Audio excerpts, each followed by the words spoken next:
Thank you, Mr. Speaker, for the opportunity to move this motion from this table. Mr. Speaker, this is an historical moment, and therefore, with your permission and honorable members, Mr. Speaker, allow me to proceed to give notice of the following motion. Mr. Speaker, sir, honorable members, I beg to give notice of the following special motion as follows. Mr. Speaker, pursuant to the provisions of Article 150, Sub-Article 1B and Sub-Article 2 of the same, read together with Article 145 of the Constitution of Kenya that we passed in 2010, and as read together with our standing orders number 64 and 65 of the standing orders of the National Assembly, the Assembly of the Republic of Kenya, this Honorable House resolves to remove from office, by way of impeachment, His Excellency Rigathi Gachagua, EGH, the current Deputy President of the Republic of Kenya. Mr. Speaker, sir, and honorable members, this special motion was lodged with the Clerk of the National Assembly on the 27th September 2024 and contains 11 grounds for impeachment. Mr. Speaker, in compliance with the law, as stated earlier, the grounds are concise, precise, are particularized in the motion, and this is a motion, and are supported by cogent, convincing, persuasive, evidentiary material in the nature of documents, affidavits, and electronic evidence. Mr. Speaker, I will also be presenting live witnesses, viva voce evidence, who will testify to corroborate the evidence that we have adduced in support of the grounds of impeachment.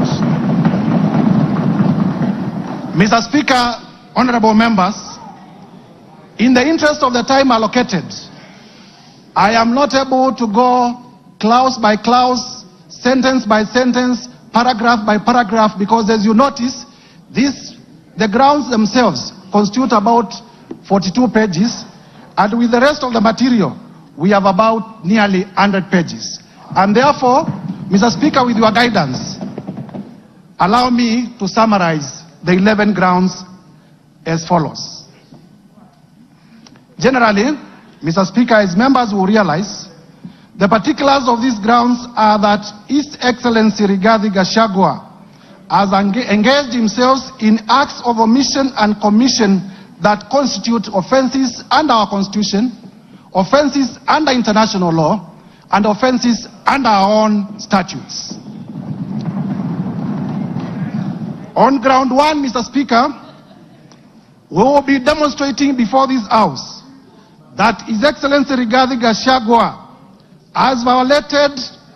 has grossly violated Articles 10(2)(1)(a), 10(2)(b) and (c), Articles 27(4), Article 73(1)(a) and 2(b), Article 75(1)(c), and Article 129, Sub-Article 2 of the Constitution of Kenya, as well as Articles 147(1), as read with Article 131(2)(c) and (d) of the Constitution of Kenya.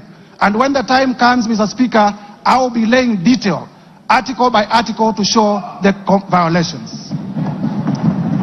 On ground number two, Mr. Speaker and honorable members, at the opportune time, I will demonstrate to Kenyans that His Excellency Rigathi Gachagua has violated Article 147(1) of the Constitution and Article 152(1) of the Constitution of Kenya, the most progressive constitution in Africa. Mr. Speaker, on ground three, I will be demonstrating before this House to Kenyans and to the international community that His Excellency Rigathi Gachagua has violated Article 6(2) of the Constitution, Article 10(2)(a) of the Constitution, Article 174 of the Constitution, Article 186(1) of the Constitution, Article 189(1) of the Constitution, as well as the fourth schedule of the Constitution of Kenya. Mr. Speaker, this is the Constitution of the Republic of Kenya. It is not a mere document. It speaks to the soul of this nation. Underground 4, Mr. Speaker, I will demonstrate that His Excellency Rigathi Gachagua has violated Article 161 of the Constitution of Kenya. I will further demonstrate, underground 5, that His Excellency Rigathi Gachagua, the Deputy President, the current Deputy President of the Republic of Kenya, has grossly violated Article 3(1) as read together with Article 148(5)(a) of the Constitution. Underground 6, Mr. Speaker and honorable members, I will demonstrate that the Honorable Rigathi Gachagua has committed crimes under Section 13(1)(a) and 62 of the National Cohesion and Integration Act, the act that speaks to our nationhood, the act that speaks to our multi-ethnicity, the act that speaks to our society remaining together as a cohesive society. And I will demonstrate with videos, I will demonstrate with affidavits, I will demonstrate with documents that the man holding the office of the Deputy President has violated the same law that he swore to protect in his own oath of office. Underground 7, Mr. Speaker, I will demonstrate before this House that His Excellency Rigathi Gachagua has committed crimes under Sections 45(1), Section 46, Section 47(a)(3), Section 48(1) of the Anti-Corruption and Economic Crimes Act. Anti-Corruption, Mr. Speaker, honorable members, Anti-Corruption and Economic Crimes Act, by using his office to unjustly enrich himself, by using his office to acquire within 2 months properties well beyond 55.2 billion. And Mr. Speaker, I will demonstrate before this House that during the presidential debate, if I may be listened to, Mr. Speaker, that during the presidential debate, His Excellency Rigathi Gachagua did declare that he was worth 800 million. We are aware that he's paid slightly over 1 billion, meaning that for the last 2 years, the much he could have accumulated justly is about 24 million. But I will demonstrate before Kenyans that he has properties to himself, the ones that I was able to get in my time of research, worth 5.2 billion Kenya shillings. This is what we call unexplained assets, and we must lay the dragon of corruption from the highest office. Mr. Speaker, under the same ground, I will also be demonstrating, this is ground number 7, that His Excellency Rigathi Gachagua has violated Sections 2, 3, 4, and 7 of the Proceeds of Crime and Money Laundering Act. Mr. Speaker, you are aware that the Proceeds of Crime and Money Laundering Act is one of those laws pursuant to Section 2 of the Constitution of Kenya that we domesticated because of our international obligations about money laundering.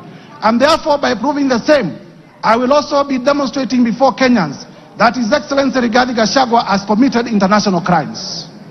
Underground 8, Mr. Speaker, I will demonstrate that the Deputy President of the Republic of Kenya has committed crimes under Section 132 of the Penal Code and Section 29 of the Leadership and Integrity Act. And honorable members will realize that the Leadership and Integrity Act is the law that was enacted by this Parliament, none other than this Parliament, to give effect to Chapter 6 on leadership and integrity of the Constitution. Under ground 9, I will be able to show, and Mr. Speaker, when we get to this ground, the ground of gross misconduct, I will be able to speak to the House in a very clear manner as to what constitutes gross misconduct as interpreted by our own courts. And I will be able to show that the person of the Deputy President is a bully. The person of the Deputy President has been threatening public officials. The person of the Deputy President has carried himself in a manner that brings disrespect to the office that he holds, and therefore has grossly misconducted himself. Under ground 10, Mr. Speaker, I will also specifically demonstrate that the person of the Deputy President has committed the offense of gross misconduct in the manner of insubordination in subordinating the presidency and the Kenyan state. The Kenyan state is our soul. And if you insubordinate the state, you are not worth being a state officer. Lastly, Mr. Speaker, Underground 11, with your permission, when the time comes, I will also demonstrate, honorable members, if we may be listened to, I will also demonstrate that specifically the Honorable Rigathi Gachagua has committed crimes of gross misconduct, as I had earlier alluded to, in terms of bullying and threatening public officers. Mr. Speaker, in compliance with the provisions of Articles 145(1) of the Constitution, as read together with the National Assembly Standing Order number 65, honorable members, if you may listen, this is important. A total, Mr. Speaker, a total of 291 members of this National Assembly have graciously appended their signatures in support of this motion. 291 members. Mr. Speaker, it will be remembered, Mr. Speaker, it will be remembered that at this stage of moving the motion, the requirement of the law is that the motion should be supported by 1/3, translating to about 117 members. However, Mr. Speaker, we have 291. I therefore wish to thank my colleague members of Parliament for supporting this motion to over 83%, way beyond the required threshold of 2/3, which is 67%, that is required at the next stage of voting for this motion. So, Mr. Speaker, there are times when we used to say this is an open and shut case. You're the last on that. Thank you, Honorable Speaker. Mine, Honorable Speaker, if you will indulge me, I'll add something on security. But before that is on Standing Order 85, Honorable Speaker. 85-2, which, Honorable Speaker, would beg, even as you guide members, that members listen, that it shall be out of order to anticipate the debate of a motion of which notice has been given by discussion upon a substantive motion or amendment, and all that is said in the standing orders, Honorable Speaker. And I say this, Honorable Speaker, because I know we are in an open and transparent society, and many of us will be invited to media stations to discuss this impeachment motion which notice has been given today. Just to caution members that it will be completely out of order to discuss the substance of the motion in media stations before debate, as is contained in our standing orders. So when we're invited to media stations, maybe we be guarded in what we discuss, so that we do not go into the substance of the motion until we are done with debate. After debate, Honorable Speaker, we are all at liberty to discuss, and that includes, Honorable Speaker, both those who have appended their signatures, like myself, and the other few who have not appended their signatures, Honorable Speaker. The 58 members who have not appended their signatures. Honorable Speaker, just to add on to what the Honorable Farah and Honorable Junet have said. Honorable Speaker, the security of members of Parliament is paramount. Honorable Speaker, I say that looking at you, because you know on the 25th of June this year, Honorable Speaker, none other than yourself, you were a target, and you know that.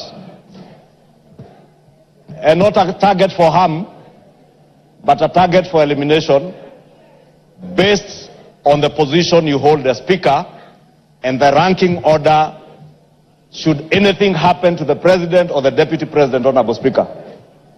Honorable Speaker, I want to beg that you take with a little more weight the issues raised by Honorable Junet and Honorable Farah Maalim, because, Honorable Speaker, we have seen it on social media. We have been told by certain quarters that before March of 2025, they say bendera itapepea mlingoti nusu. Honorable Speaker, these are weighty issues. And I hear what the Honorable Farah Maalim is saying on the security of the President, and we have no business to advise the Inspector General and the Director of the National Intelligence Service on what to do. But for members of this House, all the 349 of them, Honorable Speaker, you must direct the Inspector General of Police, who was approved by this House less than a month ago, to ensure that when this House is sitting within the precincts of Parliament and even outside and including committees of this House sitting, Honorable Speaker, members are secured. Thank you. And even in their homes, Honorable Speaker, they are secured. Because, Honorable Speaker, I say this being privy to the information that I was privy to and you are privy to on the 25th of June, and knowing, Honorable Speaker, that as Honorable Judetta said, we are not dealing with an ordinary matter. We are not dealing with an ordinary man. We are dealing with a black man with a very black heart. Thank you, Honorable Speaker.